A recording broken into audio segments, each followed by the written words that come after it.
Praise the Lord. सबको जय मसीह की। खुदा दा शुक्र कर दें, एक और मौका उसने हमारे जीवन में दिया कि हम उसकी बातों को सीख सकें।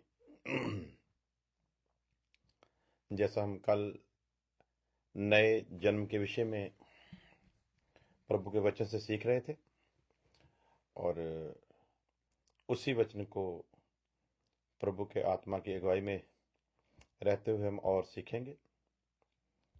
दुआ में बने रहें और आइए देखते हैं खुदा के वचन में से एक आयत, दूसरा क्रंथियों का खत, उसका 5 अध्याय और उसकी 17 आयत। दूसरा क्रंथियों का खत संत पौलुस का लिखा हुआ 5 अध्याय उसकी 17 आयत। सो यदि कोई मसीह में है तो वह नई सृष्टि है। यदि कोई मसीह में है तो वह नई सृष्टि है, पुरानी बातें बीत गई, देखो वह सब नई हो गई। सो प्यारे अजीजो, जब हम खुदावंद खुदा के वचन को पढ़ते हैं जो पवित्र आत्मा की प्रेरणा से लिखा गया, तो सबसे जरूरी बात है कि खुदा के कलाम को पढ़ने का और फिर उसे समझने का हमारा नजरिया क्या है। खुदावंद खुदा हमारे नजरिए के हिसाब से ही कि हम कैसी तमन्ना लेकर बैठे हैं खुदा की हजूरी में। यदि तो हम आत्मा के द्वारा सीखने की नीयत लेकर बैठे हैं तो खुदा का रूह हमें सिखाता है। यदि हम सिर्फ अपनी किसी अभिलाषा को पूरा करने की नीयत लेकर बैठे हैं तो फिर खुदा हमें हमारी बुद्धि के हाल पर छोड़ देता है। कलाम पाक में साफ साफ लिखा, सो यदि कोई मसीह में है, पहले तो ये तय करना है, इस बात को पक्के तौर पर समझना है। उनके लिए लिखा है जो मसीह में है। यदि कोई मसीह में है, अब यदि कोई मसीह में है, ये वचन उससे बात कर रहा है। मसीह हम में और हम मसीह में। तो वचन की आयत का जो हवाला हमारे सामने है उसमें लिखा कि सो यदि कोई मसीह में है, सो दावा तो हर कोई करता है कि मैं मसीह में हूं, लेकिन मसीह में होने का मतलब क्या है कि मैं मसीह में हूं। मसीह में वही है। तो जितने भाई बहन जुड़ गए हैं उनके लिए खुदा का शुक्र करते हैं। भाई बलदेव जी भी, भाई मंजीत जी भी, और भी कुछ हमारे भाई बहन लोग जुड़े हैं। खुदा आपको आशीष दे। सो यदि कोई मसीह में है, तो अब यदि तो हम अपनी बुद्धि के सहारे से इस वचन को पढ़ें तो उसका प्रकाशन अलग तरीके का निकलेगा। लेकिन यदि जिस पाखरू की प्रेरणा से लिखा गया, यदि उसकी अगुवाई में रहते हुए समझेंगे तो उसका प्रकाशन अलग हमारे ऊपर प्रकट होगा। सो वचन कहता है यदि कोई मसीह में है, और यहां पर हमने देखना है कि क्या मैं मसीह में हूं। मसीह में कैसे, पहले इसी को समझेंगे। मैं संसार में हूं, मैं संसार की ख्वाहिशों में हूं, मैं संसार की सूरत में हूं या मैं मसीह में हूं। मसीह में होने का जो अर्थ है वो ये है कि अब मैं नहीं हूं। जो मसीह में है,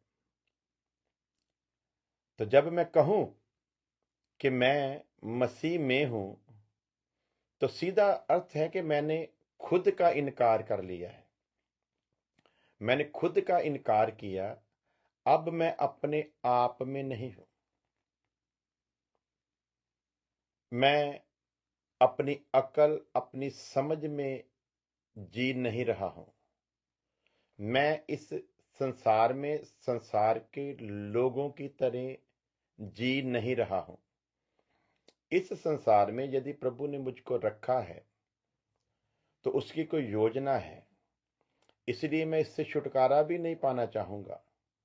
यदि मेरा यहां पर रहना अच्छा है तो प्रभु की इच्छा पूरी हो, और यदि मेरा यहां रहना अच्छा नहीं है तो वो और भी अच्छा है कि मैं प्रभु के पास रहूं। तो यदि मैं मसीह में हूं का अर्थ ये है कि अब मैं संसार में नहीं हूं, अब मैं अपने आप में नहीं हूं, अब मैं मसीह में हूं। तो मसीह में हूं का जो प्रकाशन हमारे सामने खुलकर आता है वो ये है कि अब मैं ना रहा, अब मैं ना रहा, बल्कि मसीह मुझ में जीवित है। मैं मसीह में हूं, मसीह मुझ में है। तो अब जिसमें मैं हूं वही नजर आना जरूरी है। यदि मैं कहूं कि मैं मसीह में हूं लेकिन फिर भी मैं हूं, तो फिर जहां मेरे अंदर ये बात आए कि मैं हूं, तो जिसमें मैं हूं वो कहता है तू नहीं कह सकता कि मैं हूं, तू नहीं कह सकता कि मैं हूं, वो सिर्फ मैं ही कह सकता हूं कि मैं हूं। सो वचन में क्या लिखा है? सो यदि कोई मसीह में है। मसीह में होने का अर्थ अब मैं जिंदा ना रहा। मसीह में होने का अर्थ मैंने इस दुनिया का, इस संसार का इनकार कर दिया है। मसीह में होने का अर्थ अब मैं मसीह के लिए जीऊंगा। मसीह में होने का अर्थ अब मैं मसीह के लिए मरूंगा। मसीह में होने का अर्थ अब मैं संसार में संसार की तरह नहीं रहूंगा। मसीह में होने का अर्थ अब मैं जिसमें हूं वो मुझे जहां ले जाए, जहां भी रखे, मुझे मंजूर है।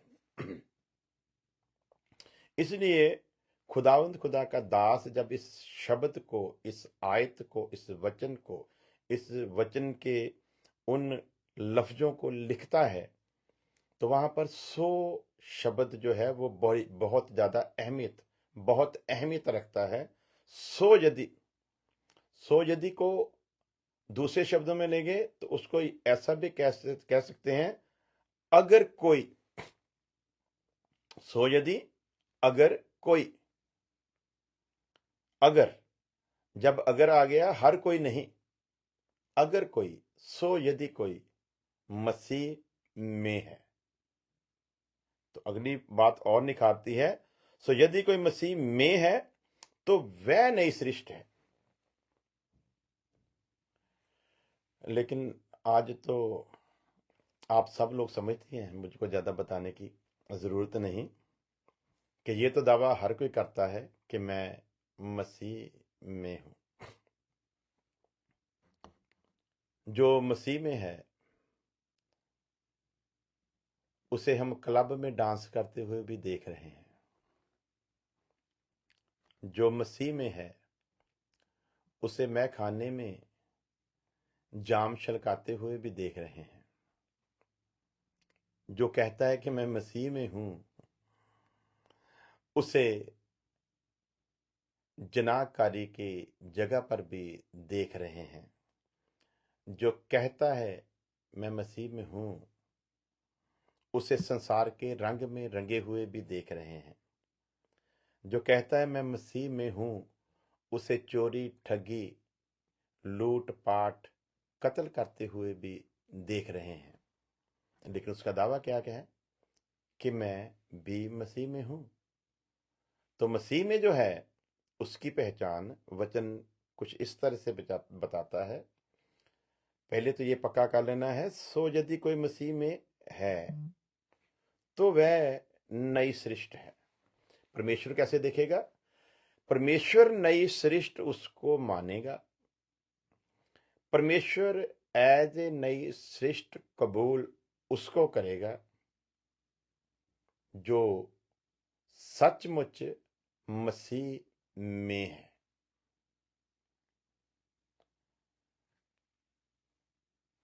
ये ऐसे ही है कि अपने आप को उसमें उंडेल देना या उसको पहन लेना। सो जब जिसमें है वो नजर आना चाहिए, और जिसमें हम हैं उसका नाम प्रभु यीशु मसीह है, जो सर्वशक्तिमान है। यदि मैं कहूं कि मैं उसमें हूं, तो फिर मैं कहां हूं? क्योंकि शब्द की गंभीरता को समझें। सो यदि कोई मसीह में है तो वह नई सृष्टि है। अब जो में है ना, मसीह में है, वो हर जगह जहां भी जाएगा लोग उसको नहीं देखेंगे, बल्कि लोग उसको देखकर मसीह यीशु को देखेंगे। इसे नई सृष्टि कहते हैं।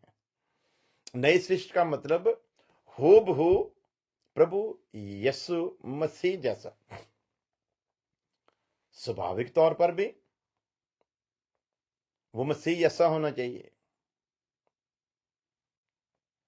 बातचीत के तौर पर भी वो मसीह जैसा होना चाहिए, चाल ढाल पर भी वो मसीह यीशु जैसा होना चाहिए। क्योंकि सो यदि कोई मसीह में है वह है नई सृष्टि। तो आज इस बात को मैं बार बार इसलिए दोहरा रहा हूं कि हजारों में कोई एक है जो इस वचन के मुताबिक है, हजारों में से कोई एक। लेकिन नई सृष्टि होने का दावा हर कोई कर रहा है। मैं भी नई सृष्टि हूं, मैं भी नई सृष्टि हूं, मैं भी नई सृष्टि हूं। लेकिन नई सृष्टि की पहचान है, जो नई सृष्टि है वो मसीह में है। उदाहरण के तौर पर नई सृष्टि वाले ने अपनी इच्छा के साथ वो जो पुराना था, ऊपर एक बड़ा अच्छा शब्द है, और सॉरी, इसके साथ नीचे जब देखते हैं, पुरानी बातें बीत गई। जो मसीह में है नई सृष्टि है। सो यदि में कोई मसीह में है तो वो नई सृष्टि है। पुरानी बातें बीत गई। पुरानी बातें कौन थी? कौन सी हैं पुरानी बातें जो बीत गई? वो पुरानी बातें जो पुराने मनुष्य में थी वो बीत गई, और उस पुराने मनुष्य को इस नई सृष्टि वाले ने, इस नया जन्म पाए हुए ने उस पुराने वाले को इस संसार के सामने ऐलान करते हुए खुद स्वयं अपनी इच्छा से ये उसे दफन कराया है। पुरानी बातें बीत गई। अब वो जो पुराना जिसे दफन किया उसके साथ इसका कुछ लेना देना नहीं। हकीकत तो यह है कि अब इसे पुराने वाले से घिरना होनी चाहिए। सो यदि कोई मसीह में है, सो यदि कोई मसीह में है, जो मसीह में है उसके लिए वचन है कि पुरानी बातें बीत गई। पुरानी बातें बीत गई मतलब ये खुद जो नई सृष्टि है ये पुराने को दफन करके आया। अब ये पुराने को यदि याद करे, अब पुराने का यदि इसमें कुछ स्वभाव नजर आए, पुराने की कोई आदत नजर आए, तो इसका सीधा मतलब ये हुआ कि जिसे प्रभु ने नई सृष्टि होने के लिए बुलाया, इसने मुकम्मल तौर पर उस पुराने को दफन नहीं किया। पुरानी बातें बीती नहीं। तो फिर वही आऊंगा, मैं रिपीट करता रहूंगा ताकि आप समझें। सो यदि कोई मसीह में है तो वह नई सृष्टि है। तो मैंने पहले बता दिया कि मसीह में कैसे है। अगली बात, पुरानी बातें बीत गई, यदि तो वो अब भी हैं तो उसका सीधा अर्थ है कि बीती नहीं है, और यदि बीती नहीं है तो साथ चल रही है। यदि साथ चल रही है तो डबल पर्सनैलिटी है, और यदि डबल पर्सनैलिटी है तो ये नई सृष्टि नहीं है। क्योंकि यदि मसीह को पहन लिया तो फिर मसीह नजर आना चाहिए। मैं मसीह को पहने हुआ हूं, मैं मसीह में हूं। जहां कुछ मैंने नहीं ना पहना हुआ वो दिखाई दे रहा है, जहां कुछ नहीं पहना हुआ वो दिखाई दे रहा है। जहां पहना हुआ है वहां वही दिखाई दे रहा है जिसको मैंने पहना हुआ है। अब मैं इन कपड़ों में हूं, तो जितना मैं कपड़ों में हूं उतना मैं दिखाई नहीं देता हूं। जितना कपड़ों में नहीं हूं वही दिखाई देता हूं। मसीह में मैं कितना हूं? जितना मैं मसीह में हूं उतना मैं दिखाई नहीं दूंगा, और जितना मैं मसीह में नहीं हूं वो मैं दिखाई दूंगा। पुरानी बातें बीत गई, यदि पुरानी अब भी नए के साथ है तो डबल पर्सनैलिटी। डबल पर्सनैलिटी का अर्थ है दोगलापन। दोगलापन का मतलब ना ठंडा ना गर्म। दोगलापन का मतलब ना पूरी मुकम्मल नई सृष्टि ना पूरी मुकम्मल पुरानी। दोगलेपन का मतलब तू न ठंडा ना तू गर्म। दोगलेपन का मतलब ना तू स्वर्गीय और ना तू धरती वाला।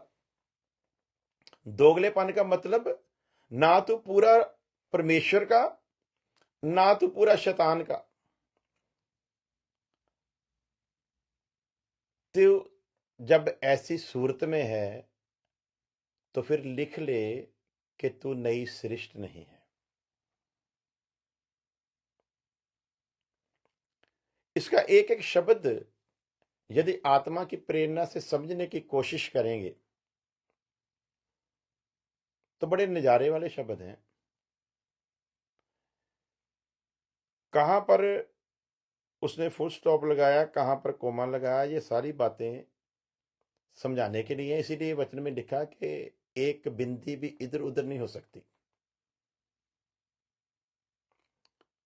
सो यदि कोई मसीह में है तो वह नई सृष्टि है। पुरानी बातें बीत गई। प्यारे अजीजों, यदि पुरानी बातें अब भी हैं, जो बीत गई, जो बीत गया समा वो दोबारा आता नहीं। जो बीत गया वो फिनिश हो गया। यदि मैं कहूं कि वो बीत गया लेकिन फिर भी साथ दिखाई दे रहा है तो वो बीता नहीं। मैं बातों में कह तो सकता हूं कि बीत गया, वचन कहता है पुरानी बातें बीत गई, देखो वह सब नई हो गई। तो नई होने का मतलब कि पुरानी के साथ कोई अब लेना देना नहीं रहा। खुदा ने सब कुछ नया कर दिया। तो अब ये जो नया है ना, ये अपने सृष्टिकर्ता, अपने सृजनहार परमेश्वर की सूरत पर बन रहा है।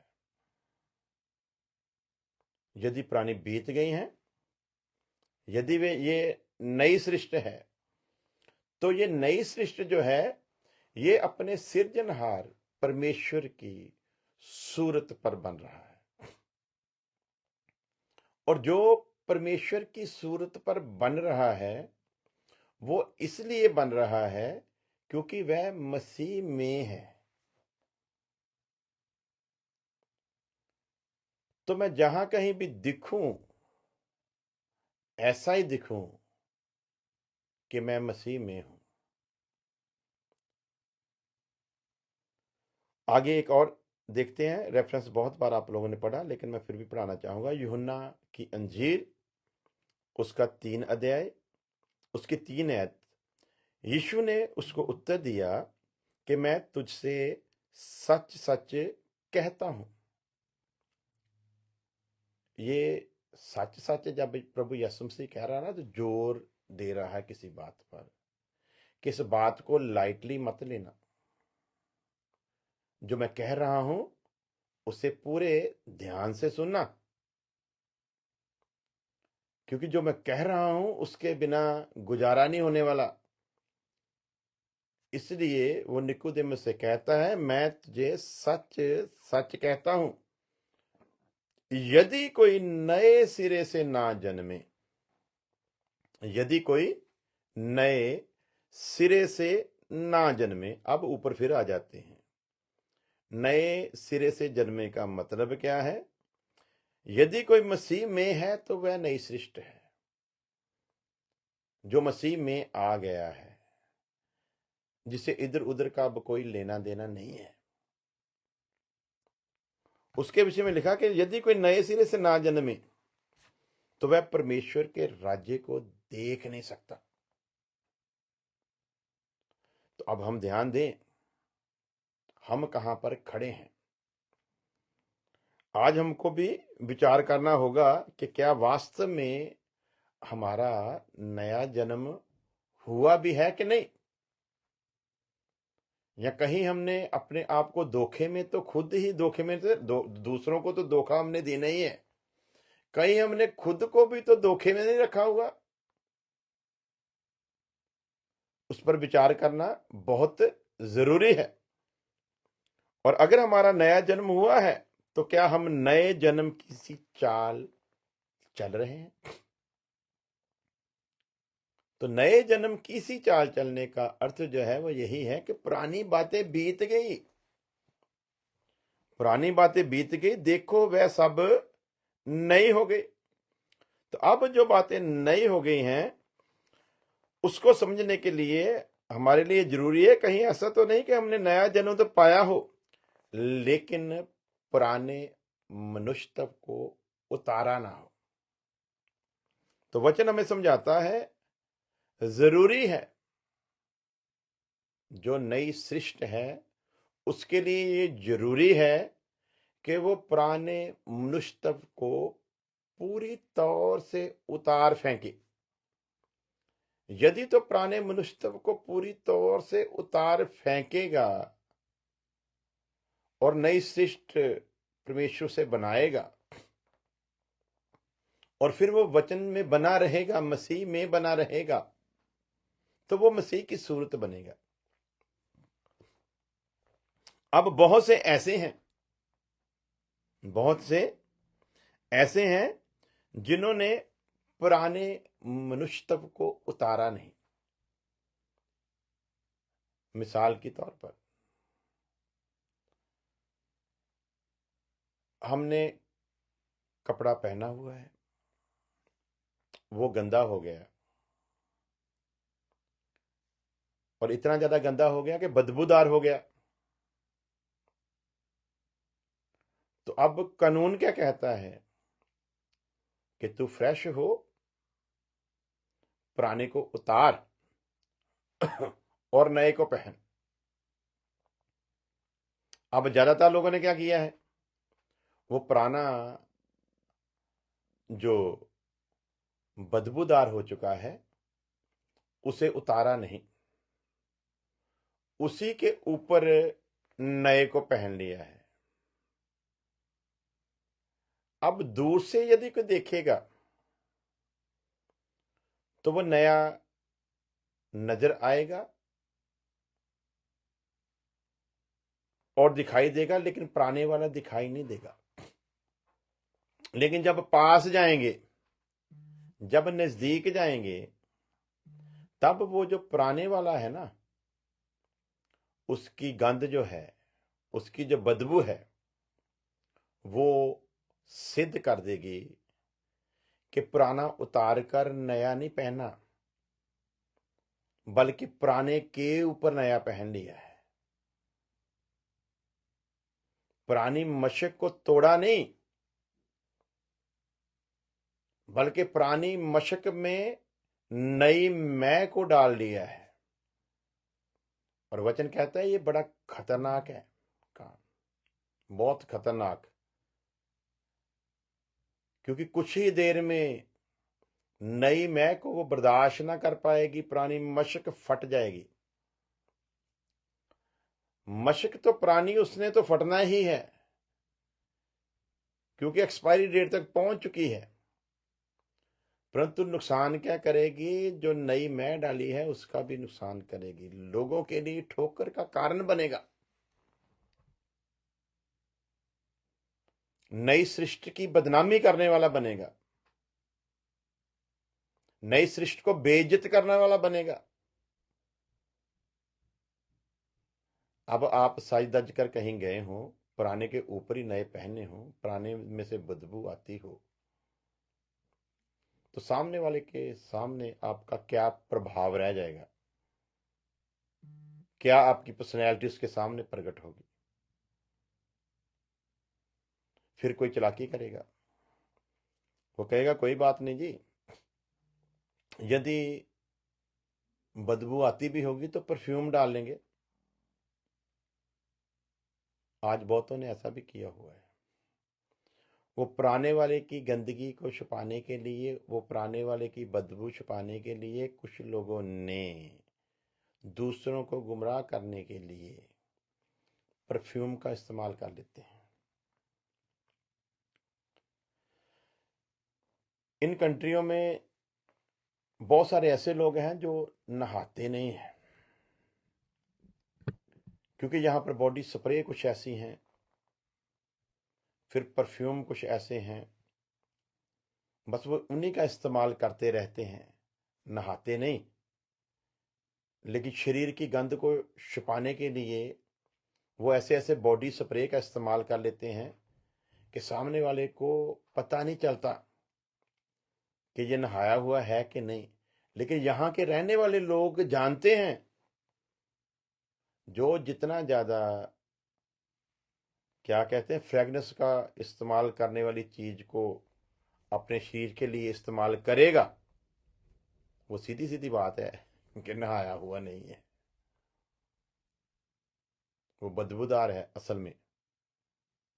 तो इनको तो पता ही है, लेकिन जिनको नहीं पता उनके लिए ये समझने की बात है कि ये लोग कम नहाने वाले हैं और बदबू को छुपाने के लिए फ्रेगनेंस का इस्तेमाल करते हैं और बॉडी स्प्रे का इस्तेमाल करते हैं, डाल लेते हैं। अब बेशक फ्रेगनेंस आपकी बदबू को कुछ समय के लिए छुपा तो सकती है, लेकिन क्या आपका विवेक आपके साथ सहमत है? क्या आपका विवेक आपको नहीं कह रहा कि आप लोगों को धोखा दे रहे हैं, आप तरोताजा नहीं हैं? आपने तरोताजा लोगों को दिखाने के लिए बॉडी स्प्रे का इस्तेमाल किया है। आप जानते हैं कि आप नहाए हुए नहीं हैं। सेम बात है, कईयों ने बपतिस्मा लिया हुआ है, बपतिस्मे के बहुत सारे भेद हैं, उसमें एक शारीरिक स्नान के रूप में भी लिखा गया है।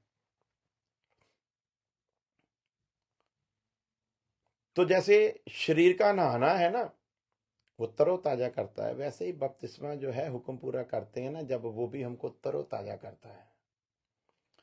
तो तरोताजा रहना है फिर हमेशा, उसके लिए वचन भी एक पानी की तरह है जो हमें रोज फ्रेश करता है जब हम इसका इस्तेमाल करते हैं।